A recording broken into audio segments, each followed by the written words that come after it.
罢免第二阶段的人数是一直逼出争议。国民党的南投县立委又号着质疑讲，该罢免的人数当中是有56件是用这过身的人的资料填的，所以讲今仔日就去北检提告。不过，这罢免团体是强调讲，因会勘查检验，会全力配合调查。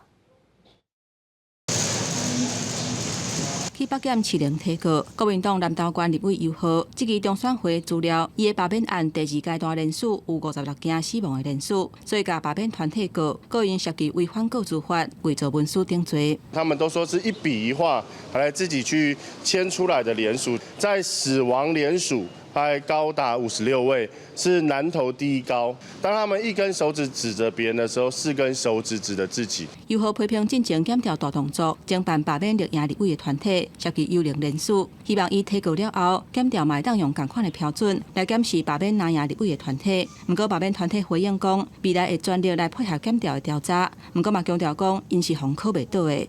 如果真的有伪造情事，或者是说有联署前死亡这样的事，那我们罢团是全力的去配合调查。就是我们的联署书真的都是在联署站，就是一张一张填来的。 那我们也愿意去承担一切的责任。现在尤浩质疑罢免团体违规，互提议人嘛进行第二阶段的人数，而且有1536份。罢免团体回应讲，无法度将压输当时有倒一寡第一阶段的提议人可能会过关，或者是去互删除，尊重民意，所以互每一个想要联署的人拢会当联署。因认为讲，若真正有重复的情形，选务机关就会甲因删除，袂甲算在内，这是真合理有可能会发生的情形。公司新闻台北报道。